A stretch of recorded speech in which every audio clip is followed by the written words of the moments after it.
The news that broke 1,000 hearts on a quiet February morning in 2026.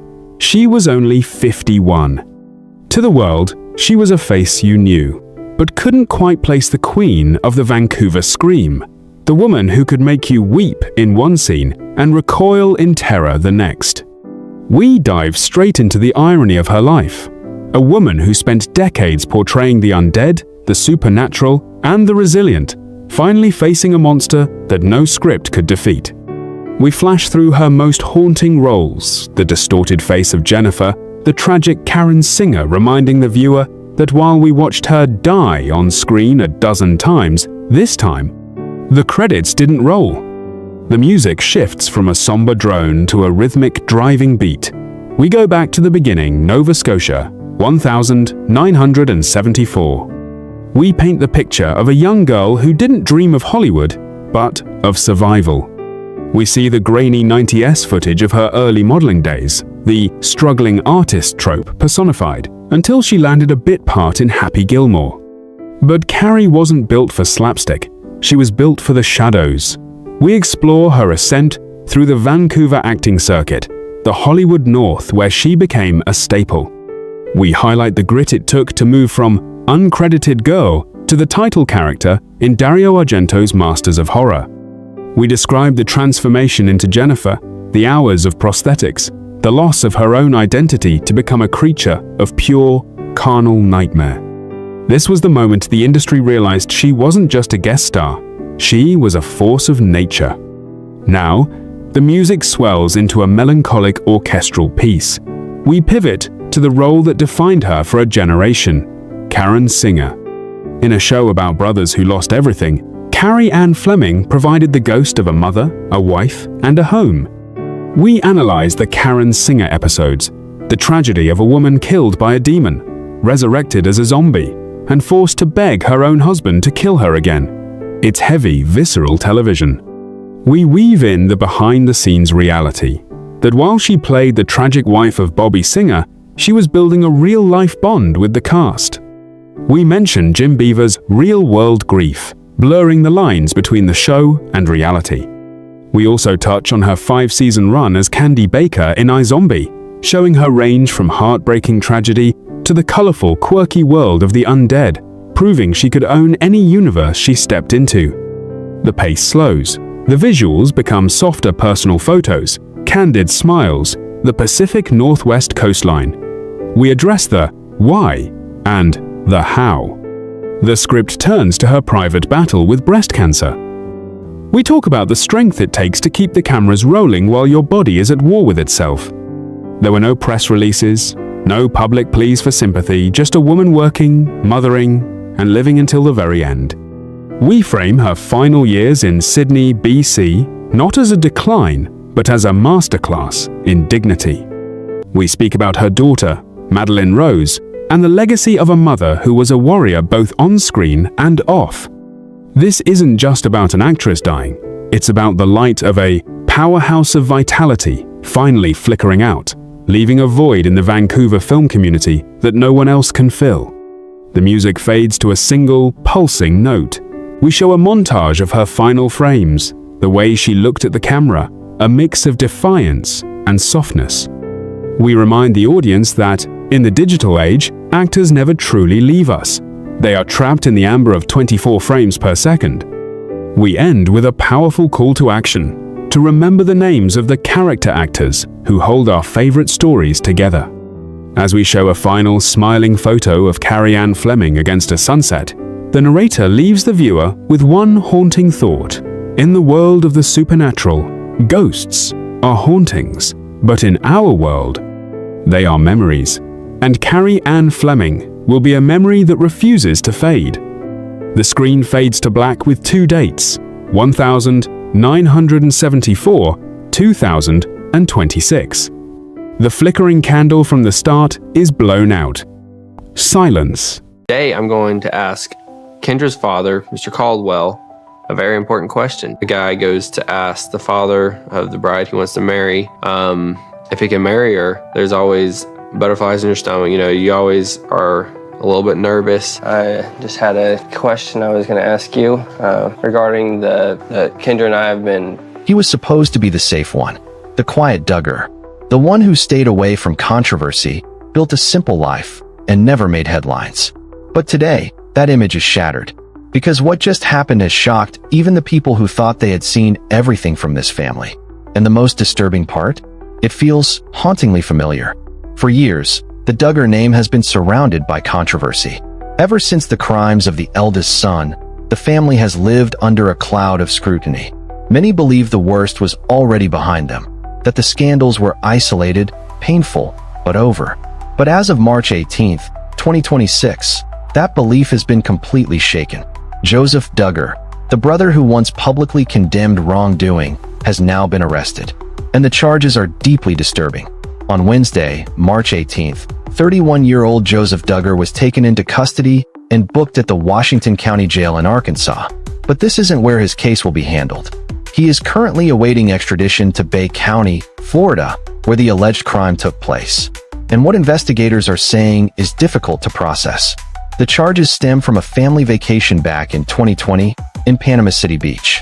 According to court documents, a victim, now 14 years old, came forward with allegations tied to that trip. At the time of the incident, the victim was only 9 years old. Joseph Duggar is now facing 2 serious felony charges: molestation of a victim under the age of 12, and lewd and lascivious conduct. These are not minor accusations.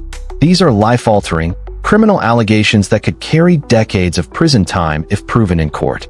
But what makes this case even more shocking is what's being reported about the evidence. Investigators say the incident allegedly occurred while the group was sitting together under a blanket. Later, when the victim's father and local detectives confronted Joseph Duggar, he reportedly admitted to the behavior. That detail alone has sent shockwaves across those following the case. And here's where the story takes an even darker turn. Back in 2015, Joseph Duggar stood in front of cameras and spoke about his older brother's crimes. He called them hurtful. He called them wrong. At the time, many saw Joseph as one of the few voices in the family willing to acknowledge the seriousness of those actions. But now, he finds himself facing nearly identical accusations. The same kind of charges, the same kind of headlines, and the same kind of public outrage. For fans of the Duggar family, this is a massive blow. Joseph and his wife Kendra had built a reputation as one of the most stable and normal couples in the family. Together, they have 4 young children and had largely stayed away from controversy. They were seen as different, but this arrest has completely shattered that image. And it raises a much bigger question, one that people have been asking for years. Is this just a series of individual failures? Or is there something deeper, something systemic within the family environment that continues to surface? After Josh Duggar's conviction in 2022, many believed the family would step away from the spotlight and rebuild privately. But now, with Joseph's arrest, that hope is fading fast. The pattern is becoming harder to ignore. As of now, Joseph Duggar is being held without bond. He is waiting to be transported to Florida, where the legal process will move forward. If convicted, he could face decades behind bars, similar to the sentence his older brother is already serving. And this case is just getting started. This story is still developing, and we'll be following every major update as it unfolds. But now, the question turns to you. What does this mean for the future of the Duggar family? Is this the end of their public image, or just another chapter in a long line of controversies? Drop your thoughts in the comments below. And if you want clear, fast updates on stories like this, make sure to subscribe and turn on notifications, because sometimes the stories that seem quiet on the surface end up being the loudest of all. Former Homeland Security Secretary Kristi Gnome is asking for privacy and prayers tonight. She's said to be devastated by a report alleging her husband has been what is being called a cross-dressing double life. Unexpected headlines are emerging in MAGA circles. Brian Gnome, the husband of former Homeland Security Secretary Kristi Gnome, is reportedly fond of dressing in drag, even using balloons to mimic breasts. What's even more unexpected? He isn't denying the claims. The Daily Mail reports it has multiple selfies showing Brian in tight shorts, with 2 balloons filling out his shirt, his face clearly visible as he poses for the camera. According to the outlet, the images were examined and are not AI generated, and there's more. The article alleges Brian transferred at least $25,000 to highly enhanced online models within a community. He was active in one where members openly admired what a model described as his preferred trait: exaggerated oversized features. These payments were reportedly made while his wife Christy was leading the country's largest federal law enforcement agency. When approached for comment, Brian did not deny dressing up or sending explicit messages, though he rejected any suggestion that his actions could leave his wife vulnerable to blackmail. Some experts see it differently. A former CIA officer told the outlet that if journalists could uncover this, it's highly likely foreign intelligence services are already aware. Another former intelligence official added that it's shocking for someone connected to a figure at that level to show such poor judgment.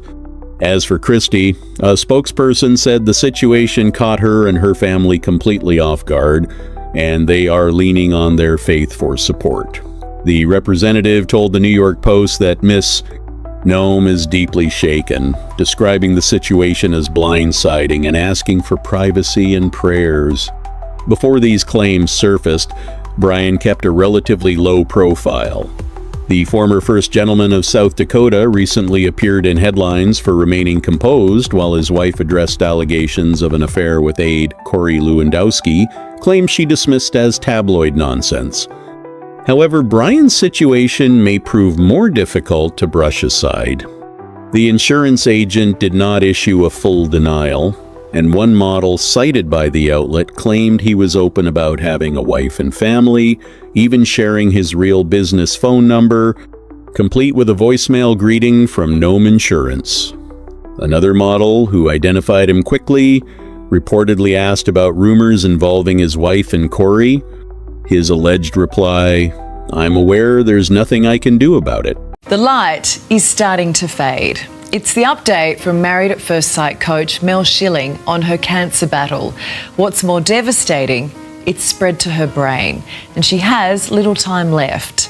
But that hasn't stopped her putting up a big fight. Open with a montage of Mel Schilling's most iconic, no-nonsense moments on Married at First Sight: the sharp eye contact, the wise nods, and her legendary ability to call out bad behavior. The narrator's voice is somber but urgent. She was the heartbeat of MAFS, the woman who taught millions how to value themselves in love. But today, the world of television is in mourning. Flash, the breaking news headline across the screen: Mel Schilling passes away at 54. Cut to a recent, smiling photo of Mel with her daughter, Madison. After a 2-year battle fought with more grace than most of us could ever imagine, the matriarch of MAFS has said her final goodbye. Tonight, we're looking back at the incredible life, the heartbreaking final update, and the brave legacy she leaves behind. Transition to the timeline of her health battle. Use graphics to show December 2023. It started with what she thought was just a dodgy gut while filming in the UK. But doctors soon found a tumor the size of a lemon in her colon. Show Mel's own Instagram posts where she introduced her tumor, Terry, to the world. Explain how she used humor to mask the fear, undergoing major surgery just days before Christmas. The pace slows down as the script details the 16 grueling rounds of chemotherapy she endured while still filming the show. She didn't want pity, she wanted to work. She showed up to the commitment ceremonies with a smile, even when her body was failing her, proving that her dedication to helping others find love was stronger than her own pain. The tone becomes more intimate. Detail the devastating news from earlier this month when Mel revealed the cancer had moved to her brain. In a move of trademark honesty, Mel told her followers the truth. Her oncology team had done everything they could. There was no more treatment left. Read excerpts from her husband Gareth's beautiful tribute, showing photos of the couple and their daughter. Gareth called her his soulmate, but to little Madison, she was just Mum. The video should emphasize that while she was a TV star to us, she was the center of a universe to them. Use soft, melancholic music here to let the weight of the loss sink in for the viewer. shift the energy from sadness to inspiration. Mel Schilling didn't just leave us with reality TV memories. She left us with a mission. Highlight her work with bowel cancer charities. Show clips of her urging fans to listen to their bodies and get checked early. She turned her private nightmare into a public service announcement, potentially saving thousands of lives by breaking the stigma around bowel health. She was a psychologist until the very end, still teaching us how to handle life's most difficult commitment ceremony, the one with our own health. End with a high-energy best of real Mel laughing, Mel hugging contestants, and Mel's final signature sign-off. The couches of maths will never feel the same. Mel Schilling taught us that love is worth fighting for, and in her final years, she showed us that life is, too. Rest in peace, Mel. You've left a mark on our hearts that no scan can ever erase. Fade to black with a simple Mel Schilling, 1972-2026, and a link to a bowel cancer awareness site in the description. Call between President Trump and Prime Minister Netanyahu. The president reportedly lashing out at Netanyahu during expletive-laden conversation. That's according to U.S. officials, and a third source briefed on the call. According to one U.S. official, Trump told Netanyahu he was effing crazy and that the prime minister would be in prison if it were not for Trump, likely referring to the Israeli leader's years-long corruption trial. The president adding, quote, "Everybody hates you now. Everybody hates Israel because of this." That's the President of the United States. A second source briefed on the call said Trump was pissed and at one point yelled at Netanyahu, quote, "What the F are you doing?" One of the U.S. officials told Axios that Trump felt in recent days Netanyahu was escalating in a disproportionate way. Another U.S. official said Trump also is concerned by the fact that Israel had killed so many civilians in Lebanon and objected to the Israelis not department in a single Hezbollah commander, knocking down buildings to take out a single Hezbollah commander. Let's bring in one of the authors of that report, White House reporter for Axios, Mark Caputo. Mark, take us inside that call a little deeper if you would, and perhaps just explain a little of President Trump's frustration that the Israeli Prime Minister's military campaign, particularly in Lebanon, is threatening and perhaps preventing a negotiation that might bring this war to an end. Well, leading up to this, over the weekend, my colleague Barak Ravaid and I had written a story about Trump sending back. They were hoping to get in. They were told by administration officials that they were hoping to get an answer in a few days. And in the course of reporting that out, we were told, I think it was a component concerning Lebanon in there, and that Trump had rebuffed him, thinking that that was just sort of an added feature that would have the next day. This massive bombing campaign Europe sent, from what we're told in Trump's mind, they felt that it was Netanyahu sort of saying, well, I'm not going to get my way. I'm sort of going to bomb my way to your attention. And it really, really bothered President Trump, we're told. And yesterday, in the early afternoon, Trump got him on the horn, Prime Minister Netanyahu, and just lit into him and sort of let him know that this is unacceptable in Trump's view. Now, let's be clear. The president keeps thinking there is going to be a deal with Iran, and it hasn't happened yet. But in the administration, there has long been the sense of, okay, Netanyahu is our partner in this process. But a lot of the things that Netanyahu has said and done haven't been as conducive to getting the outcome they desire, and in some cases has managed to bog the "we are going to take the conflict and conflicts down in more conflict." So, Mark, yesterday, Iran said they're going to cease any sort of talks with the U.S., direct or indirect, because they are going to be able to Lebanon. So take us inside the administration as best you can with your colleague sources. Where does the Trump team? I think it's not a concession per se, but how do they get them back on track? How do they even get Iran to the table? They claim it's a claim. We don't have an ability to verify these things. The talks are still going on, that things are still happening, and perhaps one of the reasons they made sure that the story got out there, as they wanted to broadcast to Iran that they're serious about the deal. The bigger problem that the United States has in striking this agreement are the details. As I said, the devil is in the details. Bottom line is that Iran wants money, and President Trump doesn't want the appearance of giving Iran money, paying them. The president of the uranium deal, and the president overrode his advisors who were talking about that at the time to say no money is going to change hands in any way, shape, or form. Now we understand that behind the scenes that is happening. Part of this, therefore, is going to be President Trump deciding at what point does he allow Iran to have access to some sort of money. There are frozen accounts, billions of dollars to begin this process and to free it up. Until then, though, it looks like we're just in this Cold War cycle of, going back on agreements, not having a true peace deal, and, having a hot war or conflict occasionally flare up, because until Iran gets its money, from what we're told, it doesn't really want to make a deal because it wants security and it wants some sort of recompense for the damage. And there was a lot of damage that was inflicted on Iran by the United States. And the Wall Street Journal editorial page this morning suggesting that Iran is playing Donald Trump here, using Hezbollah to keep Israel in the war and therefore prevent these negotiations, or at least give them an excuse not to negotiate. Mark, you've been very busy overnight, and this morning some of you reporting as well on President Trump now planning to scrap that $1.776 billion anti-weaponization fund. That's what they're calling it anyway. It was intended to compensate people who claim they were victims of unfair prosecution by the government. That's according to a senior White House official speaking to MSNOW. Since its announcement, the fund has received bipartisan backlash, with critics describing it as a scheme to reward Trump's political people who attacked police officers on January 6th. Two people familiar with the matter tell the New York Times President Trump had been leaning toward backing off the fund for days.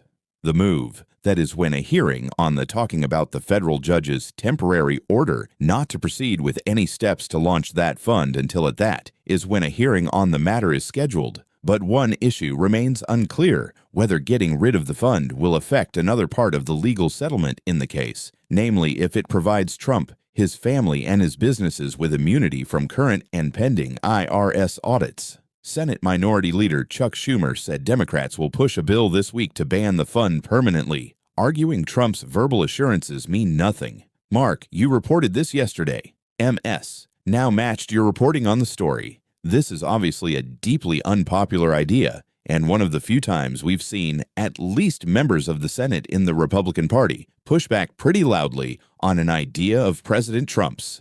They say in politics, when you're explaining, you're losing, and it's almost impossible to explain this $1.8 billion fund, just the details of it, which was the president would be able to appoint 5 members. There would be no say from Congress, and how this money is essentially appropriated and expended. And there were no clear details as to what the process was for doling out the money, or who it's a very difficult thing.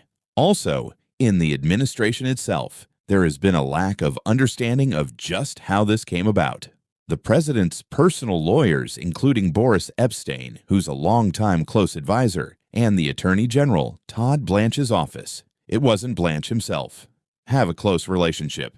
Blanche used to not only be the private attorney for President Trump before President Trump was reelected, but also for Boris himself. So the DOJ and Epstein had come up with this deal, and the particulars of they were included. Others said some members of the White House and the West Wing say they were included. Others said they weren't. So there were some people saying they were completely blind, sided by that. So not only did you have of the Congress against the White House, you had portions of the White House just saying we didn't know anything about this, and they weren't able to get any clear answers.